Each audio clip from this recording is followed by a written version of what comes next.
about the Feno Samiti, true freedom. So we kind of discussed it before, but I saw a couple of sikhs whatever on the subject, so gave a lot of clarity. And basically, the idea is this: that in society, you always have the Chayvus Lubavus, tremendous, tremendous genius, writes about this. That what happens in society is when they become materialistic, they almost everything gets judged by materialism. And the person who had, they look up to; the person that doesn't have, they look down to. There was a guy who was a son of, I forgot the guy's name. Father was like a tzaddik and a holy Jew. And anyway, Chabad Chassid, when he came to, I think it was in Jerusalem, but he was involved in almost a lot of maybe philosophical writings, Siddur writings in many popular magazines and stuff like that.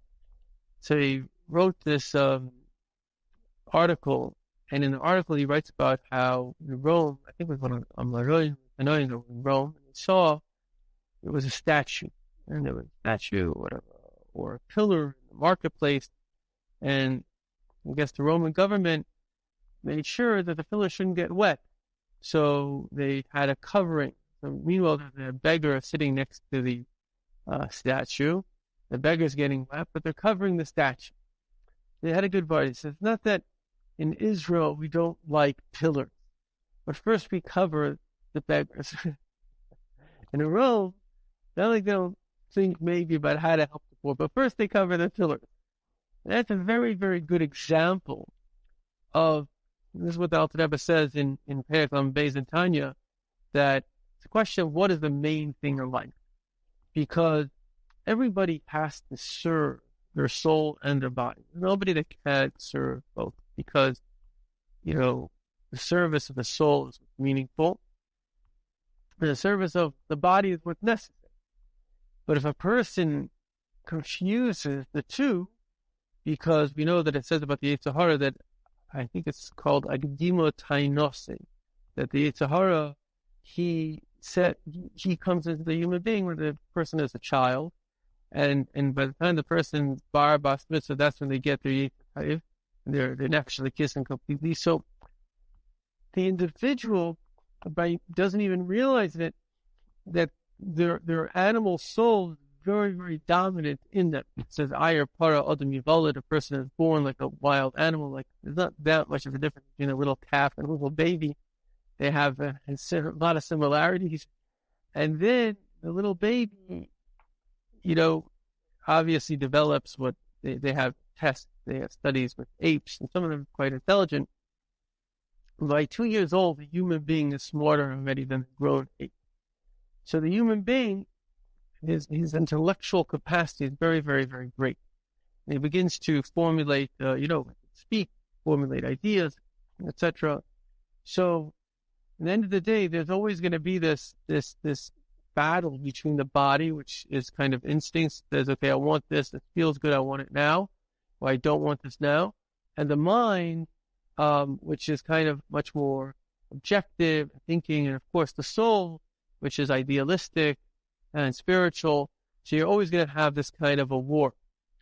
So what happens in societies is that these societies that, and I really feel that it comes from, there's different societies. I remember seeing this, where it was an Arab, it was a documentary, or maybe Islam. And so one of the guys said a very good line. He says, we are a pride-based society. Very true, the savagery, the killer, the daughter, rape, this killer, even in their own family, tremendous, tremendous savagery. And when people, even Shem in the Torah speaks about how could it be that parents kill their children for the Mila, for these things? It's insane when you think about it. But psychologically, the way it works is, I remember I did kashrus, and it was kind of a Christian rehab. So there are good people. They're like kind of helping people, or set up a whole business just to give people jobs. Very special place. So somehow we're talking about a duel, and there was one guy. There was he wasn't the manager in the company, wasn't the and ecstatic. So I was just saying out loud, who would make a duel? A duel is like a very interesting thing. Like somebody gets offended, and you challenge the guy. So I remember a guy passed away, but a friend, he had a company, he was an old man, he had a company, and they were bricklayers. So one of his workers tells the boss, he says, whatever, I'll bet you $1 I can carry more bricks down the road. And he gives him $1, he says, you win. Right? So the necessity to win, this idea is very, very interesting when you think about it psychologically. How, it's crazy.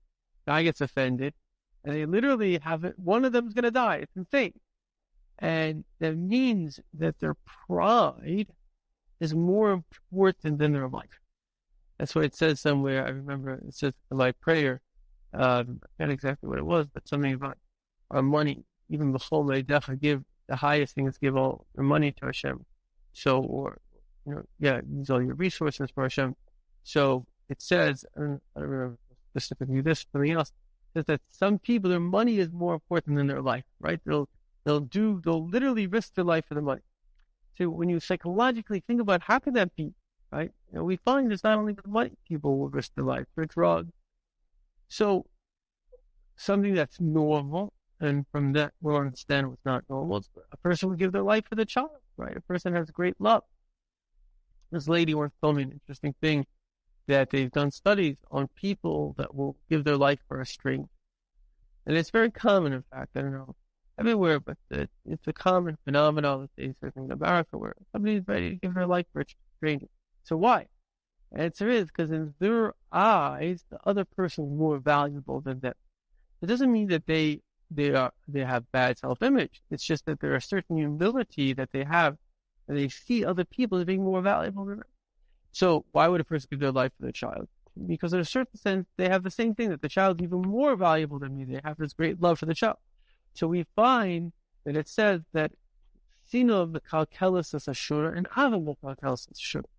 That Avram Avinu harnessed his donkey, and Bilam also harnessed his donkey. Why did Avram Avinu harness his donkey to do the will of Hashem?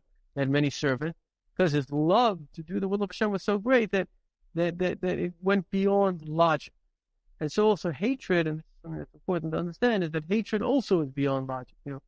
People really, it's a separate subject, but, people blow up themselves just to kill somebody else. So if that hatred is so great, I mean, sometimes you could say they've been brainwashed, they think they can get in heaven, or whatever. I don't know, what was her name? The comedian, he had bipolar. I don't get it. Anyway, not important. He has a joke where these Muslims, they blow themselves up, they get to heaven. Suddenly George Washington and Thomas Jefferson start to beat them up. So what happened? I thought I was going to get 72, virgins. They said, no, it's a typo. It's Virginians. So in other words, but by some people, but unfortunately the leaders of some of these groups, their hatred is so great. Like Hitler, people didn't realize that he didn't care about Germany. He cared about killing Yidden. And this was because the jealousy can overtake. We see very often a person that gets angry. It says the person that gets angry loses their mind. Because the person who loses their common sense. They can't function in a common sense way. So getting back to the subject at hand, what do we find? We find that each and every one of us has the animal soul, and the animal soul doesn't really have common sense. It just has drive. And we also have our higher self, which is the real self. And so then you have these societies. I'm saying that you have these societies that are in other words, the pride, which really comes from shame, a line that I believe that's true, is that pride-based society is really a shame-based society. It's not that they care so much about their pride, it's narcissism. The guy who made narcissism, the idea of narcissism, the psychologist, he calls it narcissistic wounding. It's a person who has been shamed, and is afraid of being shamed creates a very strong or even a delusional sense of their own importance. And it's very, very common. It's a natural reaction. And I have a friend, a very big psychologist, said that psychology is reaction. Part of the problem of Freud was Freud looked at psychology as illness. But they're not illnesses, they're reactions. I mean, any person that was under a certain amount of stress would behave in a certain way. A person that, I don't know. So a lot of, even bipolar, for example, a big researcher in psychology told me that it could very well be, it's not a chemical problem. It's a psychological problem. Where does it come from? We all can get high. You know, a person wins the lottery. Suddenly he thinks he's God for a minute. Right? We can all get low. You have somebody has a big loss. So highs and lows are normal. Okay, it could be that there's something chemical, but I think my opinion is more psychological than anything else. That's probably related to the ego. That when the ego expands, I remember speaking to the guy who's bipolar, and he kind of confirmed this. When a person feels very confident and powerful, it's an expansion of the ego, and so that also creates that delusional kind of thinking. And what is depression? It's the other way around. When a person feels shame, and it kind of subjugates the ego. So in a way, joy and sadness, and an extreme joy is the manic state, and extreme sadness is kind of the depressive state. Joy and sadness is related to our ego. So the more ego a person feels, the more likely they are to feel kind of manic at times, and also, conversely, possibly depressed at times, because it's anyway, it's a separate issue. But getting back to the subject at hand, how do people, psychologically, how would people actually do these crazy things, such as a duel, or God forbid, take their kids? And so the answer is that to them, the most important thing in life, I'll answer this line, that the job of a teenager 24/7 is not to be embarrassed. The most important thing in their life is to maintain their honor. And that honor, right, the duel is a perfect system. Their honor has been affected. And to maintain that honor, they're even ready to give their life.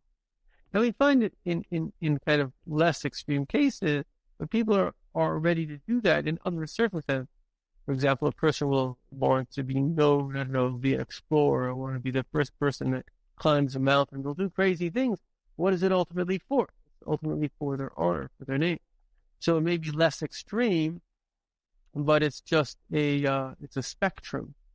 This guy, Dr. Lazarson, he wrote a book, and he was a special ed teacher. So he once had a very good line that a professor wrote on the board, FID. FID stands for frequency, intensity, and duration. Like a child that has issues, not different than anyone else. It's the frequency of the issue, the intensity of the issue, and the duration of the issue. Everybody can have an issue. It's a good line. And so, this is the idea of what the Chovos HaLevavos was saying, is that, and it's very, very, very interesting, because I grew up in America. When I grew up in America, it was much more about a values. Values of democracy, whether it's 100% good or not.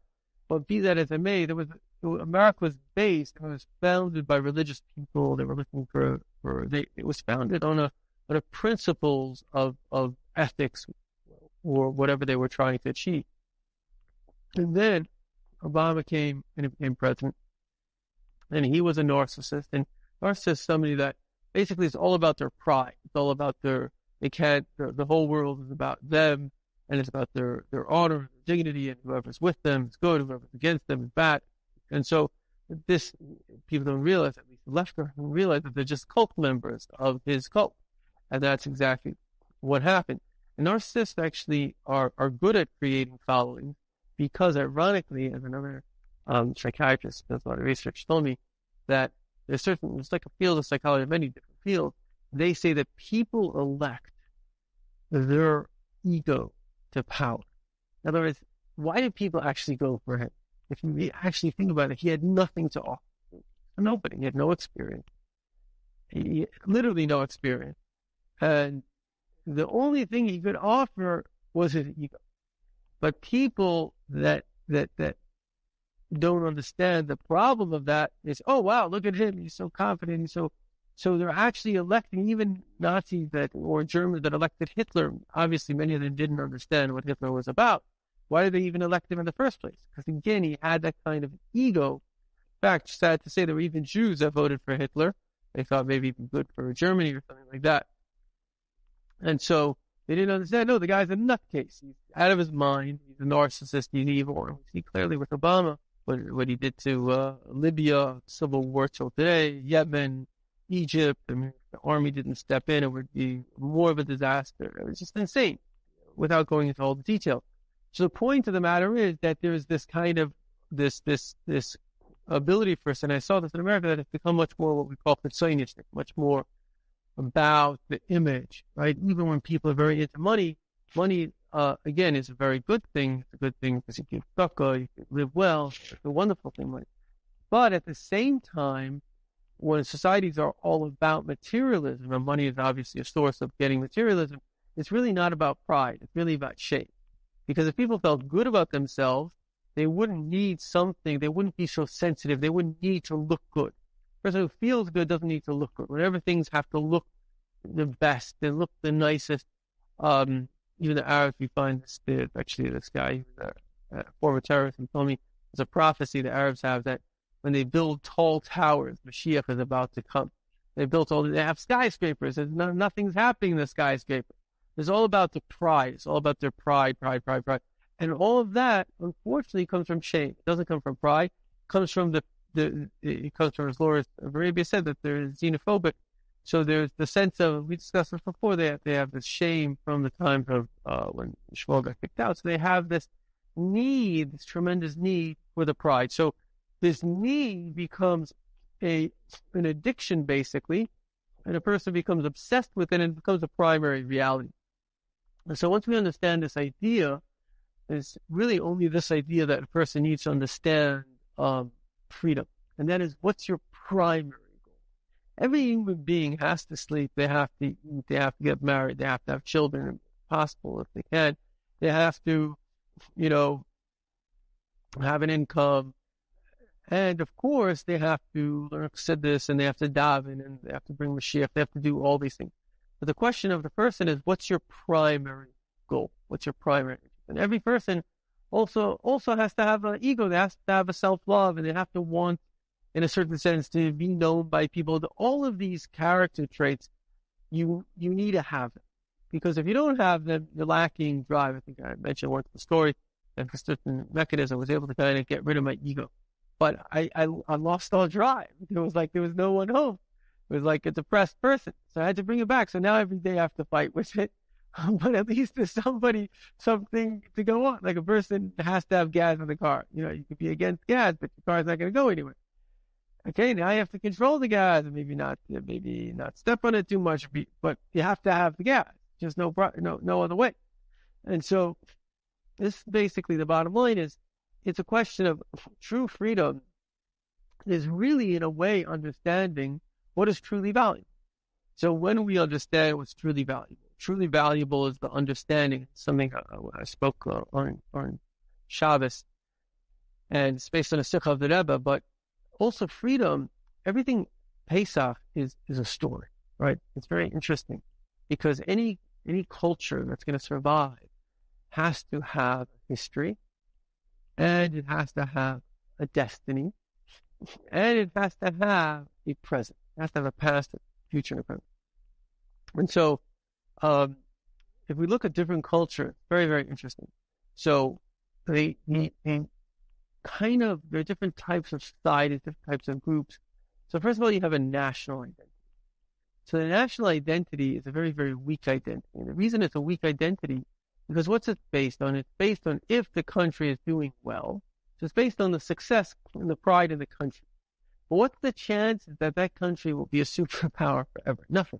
Because all countries within 400 years, they're not superpowers anymore. So this is that story. But we do find that the countries, they try to maintain that. Certainly England, right? It was the empire that the sun never set on. But in the end of the day, it did set. right? The nations of the world compared to the sun. Once it sets, it's over. It's night. Then you have another kind of identity, and that is kind of the Jewish identity. And the Jewish identity is a very unique identity because it's a spiritual identity. And that's why, again, this psychiatrist friend of mine, very smart, he said the only real identity in a way is the Jewish identity. And in fact, that's why so many people want to identify with Jews as Jews.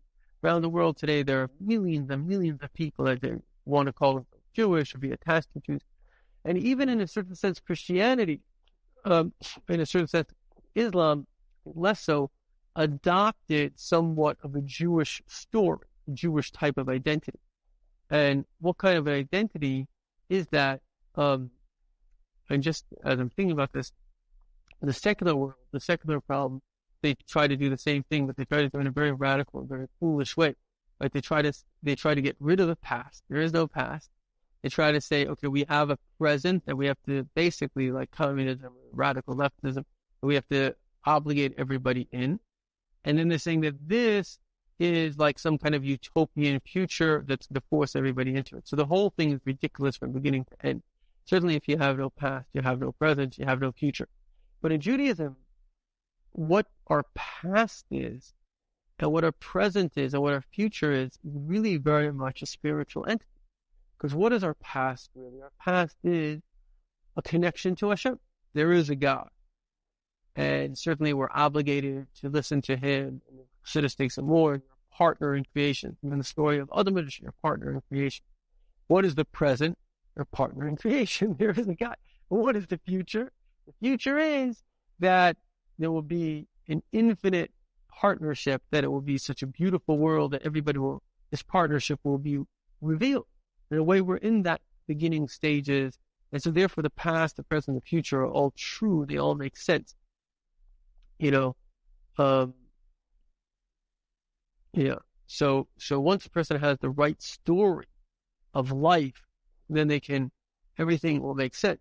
So we really just discussed a number of different stories and narratives. And if a person understands this, I think it gives a person a lot of clarity in terms of what are the different perceptions of reality. And then you can choose your story, because there's always a story. And the ones that we discussed is, first of all, you have kind of a materialistic drive, and that actually comes from shame. It doesn't come from pride. The guy that needs the nicest house doesn't need it because that's what's good for him. He doesn't even need it for his pride. He needs it to overcome some shame. In fact, I lived in Africa for many years. You'll find this with trying to categorize anyone, but it's just the truth. Find this with the blacks that make a lot of money. Some very rare. Some of them become very, very wealthy. Whatever government contracts is that they become tremendously ostentatious. Whatever, buy a yacht and a lasting mansion and this and that. Throw a party. Why? Because, and a friend, he does a lot of charity with the black community. That because they're trying to, they grew up in a way in such poverty, and so this is their way of like overcoming and compensating. Find this in Russia. I have a friend from Russia. Russia. They didn't have any materialism that was taken away from them. Now they're very into you have to have a $20,000 watch and a this and a that. And somebody, when the Russians came to I think it was Hungary, and the soldiers came, and they said everyone heard about communism, but suddenly they're stealing all the stuff. They're like, this is no communism. They want stuff. Right. So in other words, these societies, the materialistic society, ironically, is very much based on shame. And we find this in many, many cultures where, having the nicest car, having the nice house, all of these things are really ways of compensating for a fundamental low self-esteem, which came about somehow when the person was bullied and shamed, and they took that seriously.